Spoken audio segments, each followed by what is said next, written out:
नमस्कार दोस्तों, स्वागत है आपका एक बार फिर से आपके अपने YouTube चैनल पर।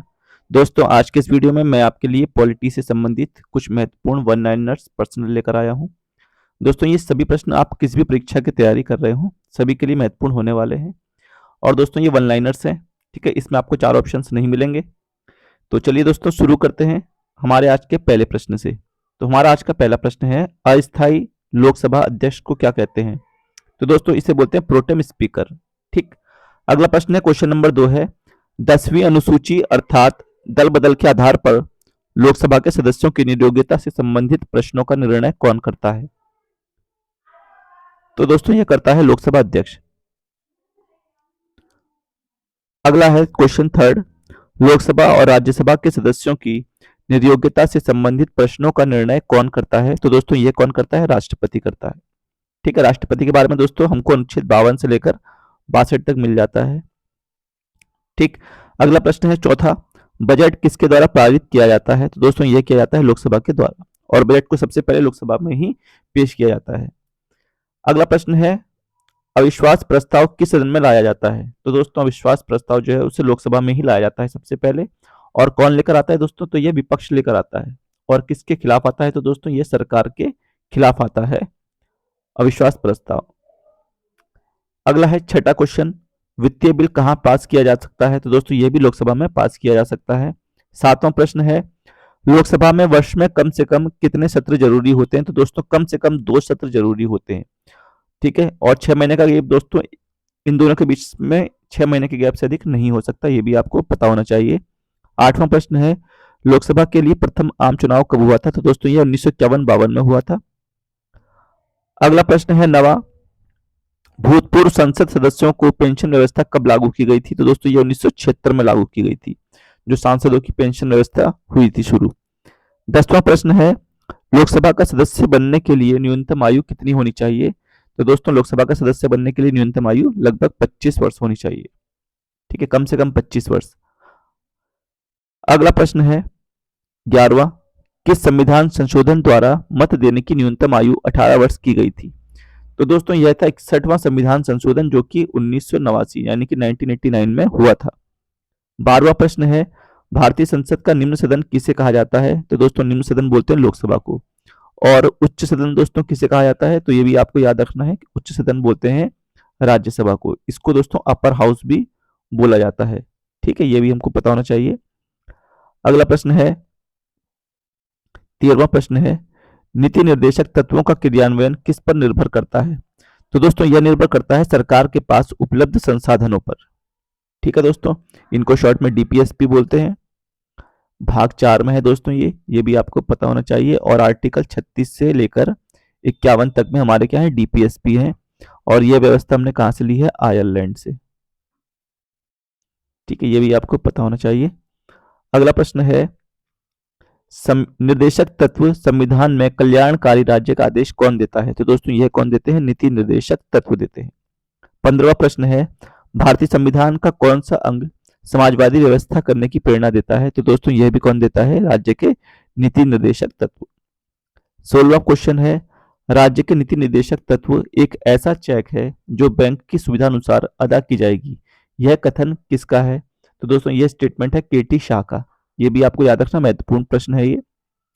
क्वेश्चन नंबर 17 है, दादर और नगर हवेली भारत में शामिल करने से पूर्व किसके उपनिवेश थे? तो दोस्तों, यह जो उपनिवेश थे ये किसके थे? पुर्तगाल के थे, ठीक। और यहां से अगर मैं बात करूं, पुर्तगाल की राजधानी दोस्तों क्या है? तो पुर्तगाल की जो राजधानी है वो लिस्बन है। पहला पुर्तगाली दोस्तों कौन था भारत आने वाला? तो ये भी आपको पता होना चाहिए, कौन था वो दोस्तों? Vasco da Gama. वास्को डिगामा दोस्तों 2 बार भारत आया था। और इसकी जो दोस्तों समाधि है, कब्र है, वो यहीं पर है, कोच्चि केरल में, ठीक है, ये भी आपको पता होना चाहिए। वास्को डिगामा की कब्र कहाँ है दोस्तों? कोच्चि केरल में है। अगला प्रश्न है, भाषा के आधार पर पहला कौन सा राज्य गठित किया गया था? तो दोस्तों, भाषा के आधार पर बनने वाला पहला राज्य कौन है? आंध्र प्रदेश। संविधान की आत्मा किसे कहा जाता है दोस्तों? संविधान की आत्मा प्रस्तावना को कहा जाता है। संविधान का रक्षक किसे बनाया गया है? तो दोस्तों, यह सुप्रीम कोर्ट है, उच्चतम न्यायालय यानी कि सुप्रीम कोर्ट। उपराष्ट्रपति को किसके समान वेतन मिलता है? तो दोस्तों, उपराष्ट्रपति को मिलता है लोकसभा अध्यक्ष के समान वेतन। अगला प्रश्न है, उपराष्ट्रपति पद हेतु कम से कम कितनी आयु आवश्यक है? तो दोस्तों उपराष्ट्रपति के पद हेतु भी 35 वर्ष आवश्यक है और यही आयु दोस्तों राष्ट्रपति के लिए भी होती है। ठीक। उपराष्ट्रपति का कार्यकाल कितना होता है? तो दोस्तों उसका कार्यकाल 5 वर्ष का होता है पद धारण करने की तिथि से। 24वां है, उपराष्ट्रपति के चुनाव संबंधी विवाद को कौन देखता है? दोस्तों चुनाव संबंधी विवाद यदि राष्ट्रपति उपराष्ट्रपति इनका है तो इनको कौन देखता है? सुप्रीम कोर्ट देखता है। अगला है दोस्तों, उपराष्ट्रपति के चुनाव में उम्मीदवार के नामांकन के लिए निर्वाचक मंडल में कम से कम कितने अनुमोदन आवश्यक है? तो दोस्तों उपराष्ट्रपति के लिए 20 अनुमोदक जरूरी है। अगला प्रश्न है 26वां है, भारत में लगातार 2 बार उपराष्ट्रपति कौन रहा था? तो दोस्तों सर्वपल्ली राधाकृष्णन, ये भारत के पहले उपराष्ट्रपति भी हैं। ठीक है, ये 2 बार उपराष्ट्रपति रहे हैं। किस सदन में उपराष्ट्रपति को पदच्युत करने का प्रस्ताव रखा जाता है? तो दोस्तों उपराष्ट्रपति को यदि हटाना है तो सबसे पहले एक संकल्प प्रस्ताव पारित होता है जो कि सबसे पहले केवल राज्यसभा से ही पास होना चाहिए। अगला है 28वां प्रश्न, कार्यकाल समाप्त होने से पहले उपराष्ट्रपति को हटाने का अधिकार किसको है? तो दोस्तों यह है संसद को। भारत के पहले उपराष्ट्रपति कौन थे? दोस्तों डॉक्टर सर्वपल्ली राधाकृष्णन थे। और क्वेश्चन नंबर 30 है, उपराष्ट्रपति अपने मत का प्रयोग कब करता है? मतों के बराबर रहने की स्थिति में दोस्तों उपराष्ट्रपति क्या कर सकता है? अपने मत का प्रयोग कर सकता है। क्वेश्चन नंबर 31 है, उपराष्ट्रपति अपना त्याग पत्र किसे देता है? तो दोस्तों यह देता है राष्ट्रपति को। भारत के उपराष्ट्रपति का चुनाव कौन करता है? तो दोस्तों उपराष्ट्रपति के चुनाव कौन करते हैं? संसद के दोनों सदन इसमें भाग लेते हैं, लोकसभा राज्यसभा। उपराष्ट्रपति को पद और गोपनीयता की शपथ कौन दिलाता है? तो दोस्तों वह कौन दिलाता है? राष्ट्रपति। और राष्ट्रपति को दोस्तों कौन दिलाता है शपथ? तो राष्ट्रपति को दिलाता है सुप्रीम कोर्ट का चीफ जस्टिस। ठीक है, चीफ जस्टिस ऑफ इंडिया। और यदि ये भी नहीं है तो कोई सीनियर जज। उपराष्ट्रपति के चुनाव हेतु कौन सी प्रणाली अपनाई जाती है? तो दोस्तों एकल संक्रमणीय मत प्रणाली। अगला है, उपराष्ट्रपति का चुनाव कैसे होता है? तो दोस्तों उपराष्ट्रपति का चुनाव होता है अप्रत्यक्ष रूप से, राष्ट्रपति का भी अप्रत्यक्ष ही होता है। 36वां प्रश्न है दोस्तों, राज्यसभा की बैठकों का सभापति कौन होता है? तो दोस्तों यह उपराष्ट्रपति ही होता है और ये आर्टिकल 64 में है। ठीक है, राज्यसभा का पदेन अध्यक्ष कौन होता है? उपराष्ट्रपति, यही 64 है दोस्तों आर्टिकल। अगला है, भारत के उपराष्ट्रपति की तुलना किस देश के राष्ट्रपति से की जा सकती है? दोस्तों यह पद हमने कहां से लिया है? अमेरिका से लिया है। ठीक है, और अगला प्रश्न है क्वेश्चन नंबर 39 है, प्रधानमंत्री पद से पदत्याग करने वाला पहला व्यक्ति कौन है? तो दोस्तों वह है मोरारजी देसाई। सबसे कम उम्र और सबसे अधिक उम्र में भारत के प्रधानमंत्री का पद क्रमशः किसने संभाला था? तो दोस्तों सबसे कम उम्र के प्रधानमंत्री बनने वाले हैं राजीव गांधी और सबसे अधिक उम्र में प्रधानमंत्री बनने वाले हैं दोस्तों मोरारजी देसाई। क्वेश्चन नंबर 41 है, प्रधानमंत्री पद पर सबसे कम समय के लिए कौन आसीन रहे? तो ये रहे थे चौधरी चरण सिंह। 2 बार कार्यवाहक प्रधानमंत्री के रूप में किसने कार्य किया है? तो दोस्तों यह किया है गुलजारी लाल नंदा जी ने। क्वेश्चन नंबर 43 है दोस्तों, किस प्रधानमंत्री की मृत्यु उनके कार्यकाल के दौरान हुई थी? तो दोस्तों ऐसे 3 प्रधानमंत्री हैं जो कि अपने कार्यकाल के दौरान, ठीक है, इनकी मौत हो गई थी। वो हैं जवाहरलाल नेहरू, लाल बहादुर शास्त्री और इंदिरा गांधी। भारतीय क्वेश्चन 44वां है दोस्तों, भारतीय संविधान किस दिन लागू हुआ था? तो यह लागू हुआ था 26 जनवरी 1950 को। अगर बात करें दोस्तों यह बनकर कब तैयार हुआ? तो दोस्तों यह 26 नवंबर 1949 को बनकर तैयार हो गया था। भारत का राष्ट्रपति राज्यसभा में कितने सदस्य मनोनीत कर सकता है? तो दोस्तों कितने कर सकता है? 12 सदस्य। भारत के प्रथम राष्ट्रपति डॉक्टर राजेंद्र प्रसाद का चुनाव कैसे हुआ था? तो दोस्तों संविधान सभा के द्वारा इनका चुनाव हुआ था। भारत का संवैधानिक अध्यक्ष कौन होता है? तो दोस्तों यह राष्ट्रपति होता है। किसी भौगोलिक क्षेत्र को अनुसूचित क्षेत्र घोषित करने का अधिकार किसको है? तो दोस्तों यह भी किसको है? राष्ट्रपति को है।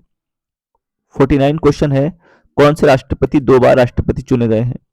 तो दोस्तों वह है डॉक्टर राजेंद्र प्रसाद। ये एकमात्र राष्ट्रपति हैं जो कि 2 बार राष्ट्रपति चुने गए हैं और अभी तक कोई भी 2 बार राष्ट्रपति नहीं बना है। क्वेश्चन नंबर 50 है दोस्तों आज का, भारत का राष्ट्रपति किसके द्वारा चुना जाता है? तो दोस्तों भारत के राष्ट्रपति के चुनाव में दोस्तों जो निर्वाचक मंडल होता है, मैं आपको बता दूं उसमें कौन कौन भाग लेते हैं। उसमें दोस्तों लोकसभा और राज्यसभा इन दोनों के निर्वाचित सदस्य भाग लेते हैं। इसके अलावा विधानसभा के सभी निर्वाचित सदस्य भाग लेते हैं और इसके अलावा दोस्तों दिल्ली और पांडिचेरी इनकी विधानसभाओं के निर्वाचित सदस्य इसमें भाग लेते हैं। तो ये आपको दोस्तों पता होना चाहिए। ठीक है, अगला प्रश्न है क्वेश्चन नंबर 51वां है, अध्यादेश जारी करने का अधिकार राष्ट्रपति का कौन सा अधिकार है? तो दोस्तों यह है इसका विधायी अधिकार, और ये दोस्तों किस अनुच्छेद के तहत है? 123 के तहत। अगला है क्वेश्चन 52वां है, कौन से संविधान संशोधन अधिनियम में 6 से 14 वर्ष के सब बच्चों के लिए शिक्षा के अधिकार को एक मूल अधिकार बनाया गया है? तो दोस्तों यह है 86वां संविधान संशोधन, और दोस्तों यह कब हुआ था? 2002 में। अगला प्रश्न है क्वेश्चन नंबर 53वां है, भारतीय संविधान में सम्मिलित नीति निर्देशक तत्व आयरलैंड से, संघीय शासन प्रणाली कनाडा से, आपातकालीन उपबंध जर्मनी से, गणतंत्रात्मक व्यवस्था फ्रांस से, मूल कर्तव्य सोवियत संघ से यानी कि रूस से, संशोधन की प्रक्रिया दक्षिण अफ्रीका के संविधान से प्रभावित है? तो संसदात्मक लोकतांत्रिक प्रणाली कहां से प्रेरित है? तो दोस्तों संसदात्मक लोकतांत्रिक प्रणाली जो है वो हमने कहां से ली है? ब्रिटेन से ली है। ठीक, क्वेश्चन 54वां है, जब भारत स्वतंत्र हुआ उस समय ब्रिटेन के प्रधानमंत्री कौन थे और किस पार्टी की सरकार थी? तो दोस्तों उस समय ब्रिटेन के प्रधानमंत्री क्लीमेंट एटली थे और सरकार थी उस समय लेबर पार्टी की। भारत का मैग्ना कार्टा संविधान के किस भाग को कहा जाता है? तो दोस्तों यह कहा जाता है भाग 3 को। अगला प्रश्न है, धार्मिक स्वतंत्रता का अधिकार किस अनुच्छेद में है? तो दोस्तों धार्मिक स्वतंत्रता का अधिकार अनुच्छेद 25 में है। ये गलत छप गया है दोस्तों, अनुच्छेद 25 से लेकर के 28 तक है। ठीक है, मौलिक अधिकारों में संशोधन का अधिकार किसको है? तो दोस्तों मौलिक अधिकारों में संशोधन कौन कर सकता है? संसद। क्वेश्चन 58 है, किस वाद में संसद को मौलिक अधिकारों में संशोधन का अधिकार दिया गया है? तो दोस्तों यह दिया गया है केशवानंद भारती केस में। क्वेश्चन 60वां है, 6 से 14 वर्ष की आयु तक शिक्षा का अधिकार कैसा अधिकार है? तो दोस्तों ये हमारा मूल अधिकार है, और इसे किस अनुच्छेद में रखा गया है? तो इसे रखा गया है दोस्तों किसके? ए में। अगला प्रश्न है 61वां, डॉक्टर भीमराव अंबेडकर ने किसे संविधान का हृदय एवं आत्मा की संज्ञा दी है? तो दोस्तों ये इन्होंने कहा है संवैधानिक उपचारों के अधिकार को, और ये किस में है दोस्तों? यह है अनुच्छेद 32 में। और इसके तहत सुप्रीम कोर्ट में दोस्तों 5 प्रकार की क्या निकाल सकते हैं? रिटें निकालने की पावर दी है सुप्रीम कोर्ट को, बंदी प्रत्यक्षीकरण, परमादेश, प्रतिषेध, उत्प्रेषण और अधिकार पक्षालेख। क्वेश्चन नंबर दोस्तों 62वां है अगला, मौलिक अधिकारों को लागू करने के लिए रिट कहां दायर की जाती है? तो सुप्रीम कोर्ट में की जाती है अनुच्छेद 32 के तहत। क्वेश्चन 63 है, किस याचिका का शाब्दिक अर्थ होता है हम आदेश देते हैं? तो हम आदेश देते हैं, ये दोस्तों किसका अर्थ है? परमादेश का। किसी कैदी को न्यायालय के समक्ष प्रस्तुत करवाने के लिए किस रिट की आवश्यकता होती है? तो वह होती है दोस्तों बंदी प्रत्यक्षीकरण की। व्यक्तिगत स्वतंत्रता के लिए कौन सी रिट दायर की जा सकती है? तो दोस्तों यह है हैबियस कॉर्पस, बंदी प्रत्यक्षीकरण दोस्तों इसी को बोलते हैं हैबियस कॉर्पस को इंग्लिश में। अगला है, मूल अधिकारों पर प्रतिबंध लगाने का अधिकार किसके पास है? तो दोस्तों यह अधिकार है संसद के पास। ये परिस्थितिवश और दोस्तों आपातकाल की स्थिति में प्रतिबंध लगा सकते हैं हमारे मौलिक अधिकारों पर।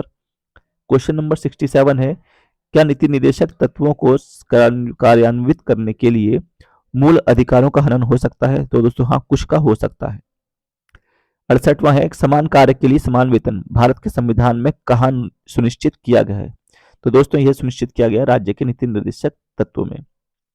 ठीक, अगला है दोस्तों 69, भारत के संविधान में अंतर्राष्ट्रीय सुरक्षा को प्रोत्साहन देना कहाँ सन्निहित है? तो दोस्तों ये भी कहां पर है? राज्य के नीति निर्देशक तत्वों में। और ये किस आर्टिकल में दोस्तों? अनुच्छेद 51 में है, ये भी आपको पता होना चाहिए।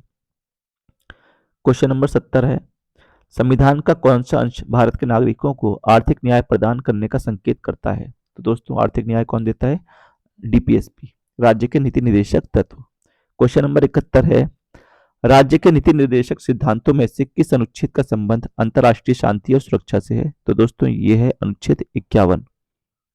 प्रधानमंत्री का सचिवालय किसके अधीन होता है? तो दोस्तों यह गृह मंत्रालय के अधीन होता है। भारतीय संविधान में किस अनुच्छेद को संविधान की आत्मा के नाम से जाना जाता है? तो दोस्तों अभी बताया था पीछे, ये अनुच्छेद 32 को कहा जाता है। और इसे संविधान की आत्मा और हृदय किसने कहा है? तो दोस्तों वह कहा है अंबेडकर जी ने। ठीक है, ये भी आप याद रखेंगे। क्वेश्चन नंबर 74 है, भारत का पहला आम बजट 1952 में किसने प्रस्तुत किया था? तो दोस्तों ये क्या था? षणमुखम शेट्टी ने किया था। ठीक है, अगला प्रश्न है 75वां, संविधान में प्रथम संशोधन कब हुआ था? तो दोस्तों यह हुआ था 1951 में। ठीक, क्वेश्चन नंबर 76 है, विश्व का सबसे लंबा लिखित संविधान किस देश का है? तो दोस्तों सबसे लंबा लिखित संविधान है भारत का। क्वेश्चन नंबर 77 है, भारतीय संविधान का निर्माण एक संविधान सभा द्वारा कितने दिन में किया गया था? महत्वपूर्ण प्रश्न है दोस्तों। संविधान सभा द्वारा संविधान को बनने में 2 वर्ष 11 महीने और 18 दिन लगे थे, और इस बीच इनकी दोस्तों कुल कितनी बैठकें हुई थी? 11 प्लस 1 यानी कि कुल 12 बैठकें हुई हैं। संविधान सभा में कुल महिला सदस्य कितनी थी? तो दोस्तों 15 थी। प्रारूप समिति का गठन कब किया गया था? तो दोस्तों यह किया गया था 29 अगस्त 1947 को, और इसके अध्यक्ष भी दोस्तों कौन थे? डॉक्टर भीमराव अंबेडकर। भारतीय शिक्षा पर पहली बार 1 लाख रुपए खर्च करने का प्रावधान किस अधिनियम के तहत किया गया था? तो दोस्तों यह किया गया था 1813 के चार्टर एक्ट के तहत। क्वेश्चन 81 है, प्रारूप समिति के अध्यक्ष कौन थे? डॉक्टर भीमराव अंबेडकर। इनके अलावा दोस्तों 6 सदस्य इसमें और भी थे। भारतीय संविधान की 8वीं अनुसूची का संबंध किससे है? तो दोस्तों इसका संबंध किससे? भाषाओं से। दोस्तों अगर हम बात करें मूल संविधान की, तो मूल संविधान में कितनी भाषाएं थी? 14 सॉरी। मूल संविधान में दोस्तों 14 भाषाएं थी, जो कि वर्तमान संविधान में कितनी हो चुकी हैं? 22 हो चुकी हैं। ठीक है, ये भी आपको याद रखेंगे। अगला प्रश्न है 83 है दोस्तों, संविधान के किस भाग को संविधान का मैग्ना कार्टा कहा जाता है? तो दोस्तों यह कहा जाता है भाग थर्ड को। भाग थर्ड में क्या है? मौलिक अधिकार। ठीक है, यानी कि मूल अधिकार है हमारे, और मौलिक अधिकारों को ही भारत का मैग्ना कार्टा कहा गया है। अगला प्रश्न है, भारतीय संविधान की प्रस्तावना में कितने प्रकार के न्याय हैं? तो दोस्तों प्रस्तावना में 3 प्रकार के न्याय हैं, सामाजिक, आर्थिक और राजनीतिक न्याय। धार्मिक स्वतंत्रता का अधिकार किस अनुच्छेद में निहित है? तो दोस्तों ये 25 से 28 के बीच में है। 86वां क्वेश्चन है, उत्तर प्रदेश में लोकसभा सीटों की संख्या कितनी है? तो दोस्तों वह है 80। 87वां प्रश्न है, राष्ट्रपति की कार्यपालिका शक्तियां किस अनुच्छेद में? तो दोस्तों वह 53 में है। 88वां प्रश्न है, भारतीय संविधान का निर्माण किसके तहत हुआ है? तो दोस्तों वह हुआ है कैबिनेट मिशन के तहत। और कैबिनेट मिशन भारत कब आया था दोस्तों? 1946 में आया था। यह भी आपको पता होना चाहिए। भारतीय संविधान कब बनकर तैयार हुआ? तो 26 नवंबर 1949 को तैयार हुआ था। संविधान सभा के अस्थायी अध्यक्ष कौन थे दोस्तों? डॉक्टर सच्चिदानंद सिन्हा थे। ग्राम पंचायतों का गठन किस अनुच्छेद में है दोस्तों? यह अनुच्छेद 40 में है। और क्वेश्चन नंबर दोस्तों आज का 92 है, समान नागरिक संहिता का संबंध किस अनुच्छेद से है? तो दोस्तों समान नागरिकता का संबंध किससे? अनुच्छेद 44 से। भारत की स्वतंत्रता के समय भारतीय राष्ट्रीय कांग्रेस के अध्यक्ष कौन थे? तो दोस्तों ये थे JB कृपलानी। क्वेश्चन नंबर 94, सदस्य संख्या के आधार पर भारत की सबसे बड़ी ट्रेड यूनियन कौन सी है? तो दोस्तों यह थी इंटक। क्वेश्चन नंबर 95 है दोस्तों, किस अधिनियम के द्वारा भारत में वर्ग, जाति, धर्म आदि के आधार पर पृथक निर्वाचन क्षेत्र बनाने का प्रावधान किया गया था? तो दोस्तों यह था 1909 का मार्ले मिंटो सुधार। अगला है क्वेश्चन 96, भारतीय संविधान की संघ और राज्यों के बीच शक्ति विभाजन की विधि किस देश के संघ की प्रेरणा पर आधारित है? तो दोस्तों यह आधारित है कनाडा पे। ठीक है, अब कनाडा की राजधानी दोस्तों कौन सी है? तो ये भी आपको याद रखना है, ओटावा। अगला प्रश्न है 97वां, समान न्याय और निशुल्क विधिक सहायता का प्रावधान संविधान के किस अनुच्छेद में है? तो दोस्तों यह है अनुच्छेद 39A में। भारतीय संविधान कितने भागों में विभाजित है? दोस्तों यह 22 भागों में विभाजित है। वर्तमान में कुल भाग दोस्तों कितने हो चुके हैं? 25 हो चुके हैं। उद्देश्य प्रस्ताव किसके द्वारा प्रस्तुत किया गया था? तो दोस्तों यह किया गया था जवाहरलाल नेहरू के द्वारा। ठीक, कब प्रस्तुत किया गया था? 13 दिसंबर 1946। संपत्ति का अधिकार किस प्रकार का अधिकार है? तो दोस्तों यह एक वैधानिक अधिकार है, इसको मूल अधिकारों से हटा करके अब एक विधिक अधिकार बना दिया गया है। ठीक है दोस्तों, यह थे 100 महत्वपूर्ण वन लाइनर्स पॉलिटी से संबंधित। आपके लिए दोस्तों कुछ और वीडियो लेकर आऊंगा, इसी के अगले पार्ट में हम देखेंगे आगे के प्रश्न। तो तब तक के लिए मिलते हैं नेक्स्ट वीडियो में। धन्यवाद।